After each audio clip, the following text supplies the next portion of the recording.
I'm Lynn Samita, and today I'm delighted to be talking with Joy Taylor from Alice Springs, Australia.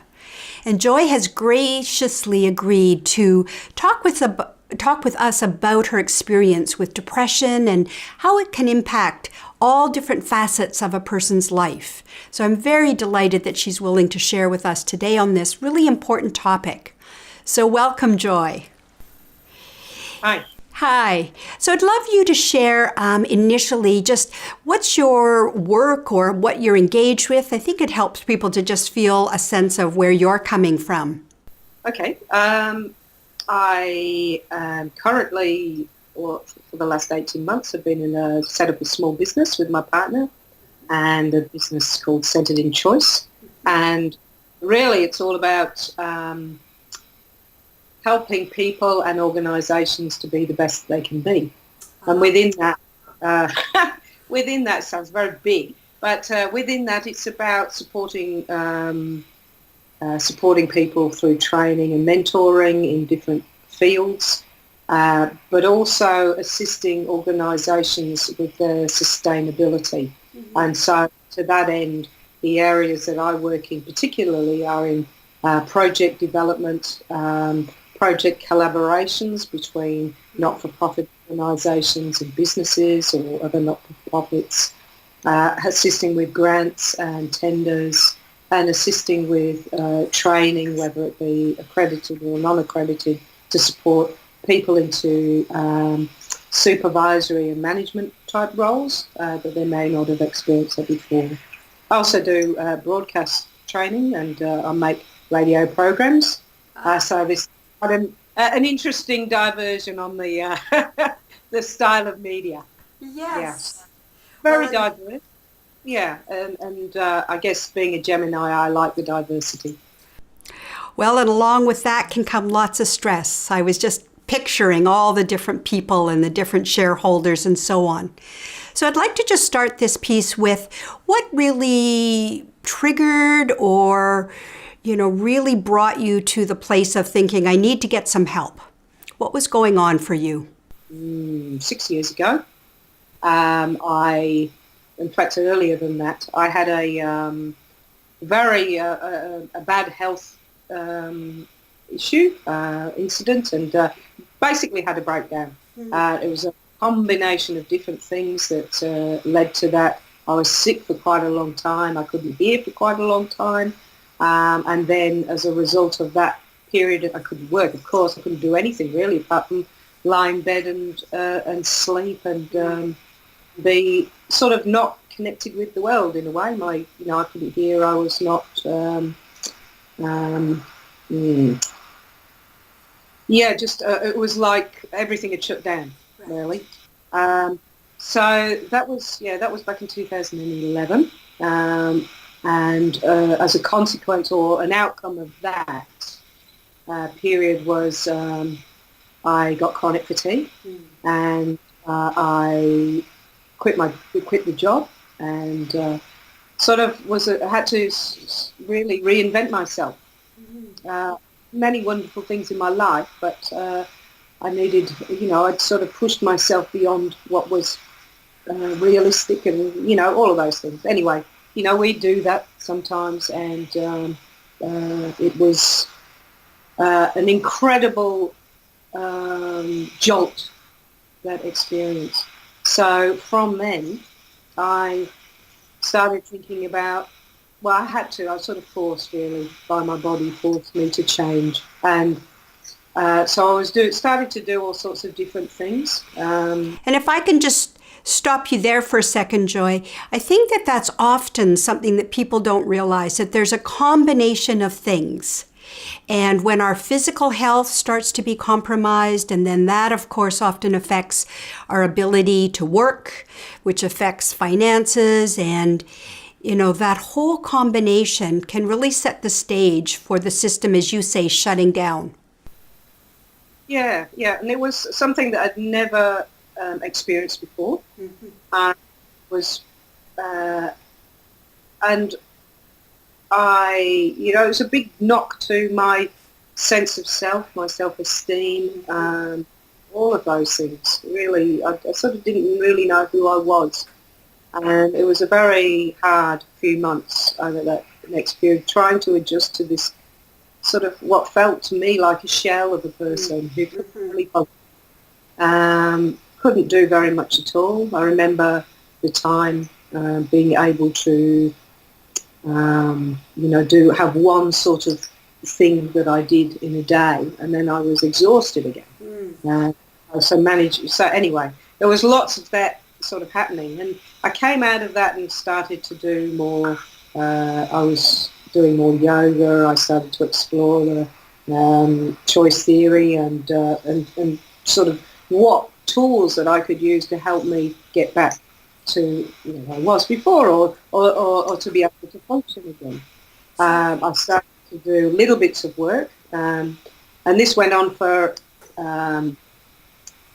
until last year, that I was up and functioning again. I was still at the chronic fatigue, and I think what I was aware of was that the sense that it didn't matter how much I was making these tiny incremental improvements, that sense of self-esteem, that sense of self-confidence wasn't there when I was more knocking myself, more sort of focused on what I hadn't done, what I can't do anymore, rather than the things that I was being successful in achieving it.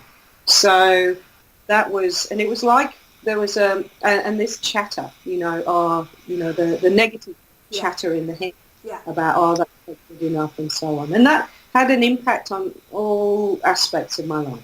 So I'm going to ask you just to focus then. So what shifted in regards to that chatter, that sense of self, as you started to do the work with Prime Potential? How would you explain that? Well, the first one was doing the first session, the big session, which we were able to do face-to-face, of course, very important to do. What was most amazing immediately afterwards was the silence in my head. It was just, wow. It was, and I was in this strange state. People who saw me not long afterwards, within the next few hours, were saying, "Oh, it's like you're walking a foot off the ground. That you're somehow not connected," but really calm and really radiant, I think was one of the words that was used. So that was really interesting. I mean, but particularly for me from inside, it was just the silence, able to hear things, other things outside, and to a sort of polishing of the senses in a way. Things felt brighter and so on. That's a beautiful description, polishing the senses, because so many people talk with depression about things becoming dull, flat, gray, the very opposite of the senses sort of alive and bright and shiny. But I also love that you spoke about that inside internal chatter that can so drain a person and keep us maybe almost like running that hamster wheel. Yeah, and I think because in the past I've been a very busy, active person, the difference between not being able to do that physically didn't mean that things were any quieter in my head. No.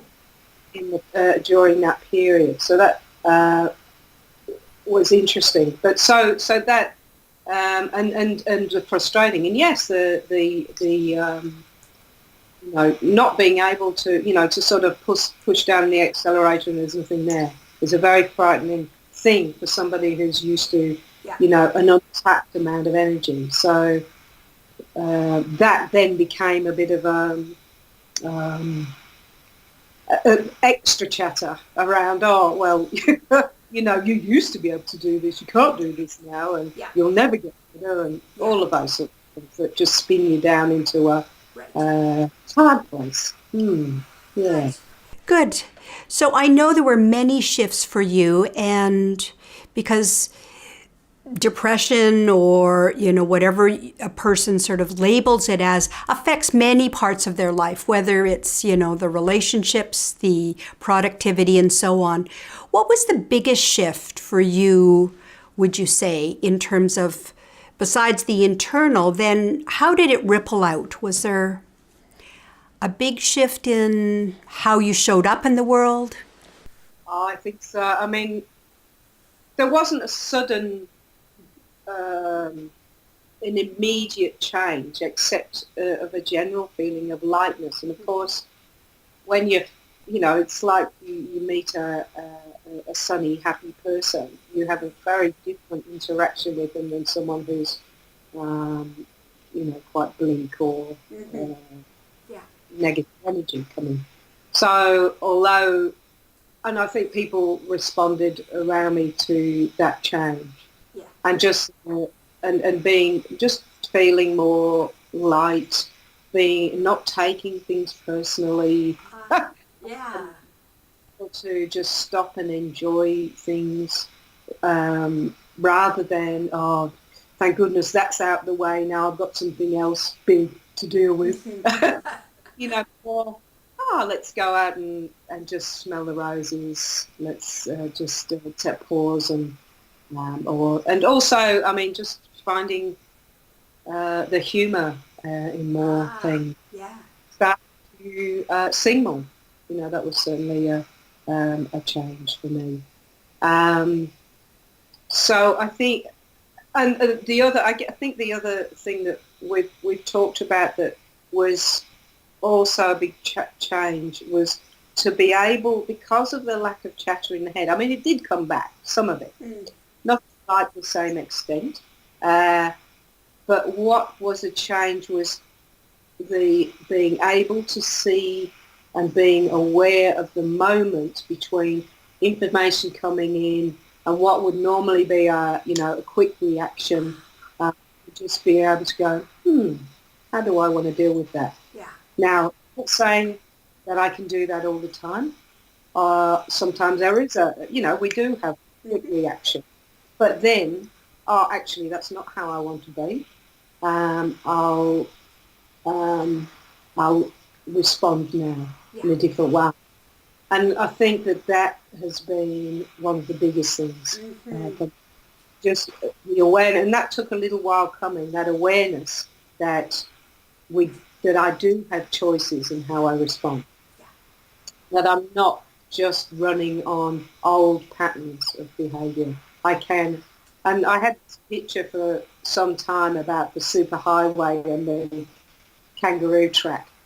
That the superhighway is all the old patterns of behaviour, the old, if something happens, it will just trigger wanting to go just down that. And it's such a familiar thing that's what you do. And then suddenly, actually, I don't want to be here. I want to be up at that track up there. And it's not very well worn yet, but I need to go up there and try to make that more of a pathway. So being able to see that or feel that, often feel it more than, because sometimes I think that my biggest problem is the head, in that the mind can play tricks on us and make us think aware, or you get the idea, that's all making sense. And then when if you've got a really good friend or a loved one who can say, is that really what you think? Is that really how you want to be? Or there's something that happens. I've got some little tools and triggers that I can use to help me go to get me back in myself. Is this really the person I want to be? Am I acting in the way that I want to be? And I test it against that. And if I think, no, that's not, then what else? What do I need to do? What's good for me to do?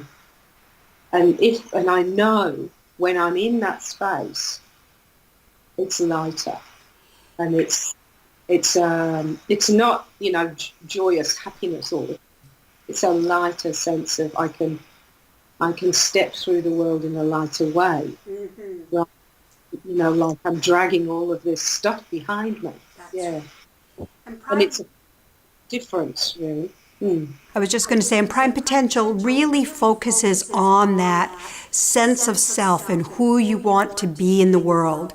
How do you show up in the way that's genuine, authentic, that really is you? And I love that you've articulated that, because it can be that sense of lightness, it can be that more open-heartedness or more in the moment, smelling the roses, but also it has a mental component of having the clarity, a little space between what happens and how we respond. So thank you. So if there was one thing you would want to say to people that maybe feel they're struggling with depression, what would it be? It's possible to change, and sometimes the biggest hurdle is just to accept that we often need help to enable that to happen, because some of the loops that are going on in our mind, the loop that was going on in my mind, even though I'd spent 4 years trying to do all sorts of different things and I'd use all sorts of information to help me, it got me some of the way. And it gave me then, once I'd use this technique to clear the way, to be able to use those tools more effectively. Yes. And there's a plethora of help guides and this and that out there. But unless you've got some way of helping to shift some of those fundamental things inside, it's going to be very, very hard to really get to where you want to be. And I think, that was, that I thought at times, well, I can do this. I'm a, smart woman. I've got lots of skills and experience and knowledge. I've got good friends around me. I'm lucky in that way. And, but there was still, there were things that were so fundamental that I was sort of like this with, that inside, that could be removed. Yes. In order to, so it means that now really a lot of the things that I was trying to do before, I can now use much more effectively. And the other things that I've learned in this process as well. So, but everyone is, everyone's different. I come from a line of my family are very much about that. You don't need to get professional help. You battle through. Yes. You've got a very strong Yorkshire way of being, and you just life's to be sort of battled through rather than to to be able to enjoy and share the lightness. And I don't want to be like that. No. I think that there's better ways to be, and the people who are listening just pause for thought and think. If you think that some of the things you're doing all of this work to try and help move you forward, help you get to that different place, that better place for you, then it might be that you just need a little bit more of a helping hand. And I think you've put your finger on one of the things we really do focus on it's what's the foundation that you're really standing on, or the foundation of who you are. If that's not really solid and serving you, then all the other strategies can't really take hold like plants and really flourish.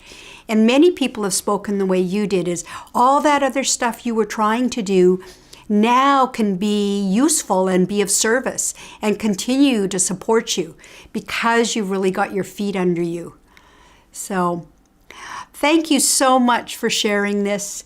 And I think that this is a wonderful, inspiring piece for people to say, don't just struggle, don't just push through, don't just think, that there's something wrong with you that's fundamental, that you can't make a change. So thank you very much, Joy.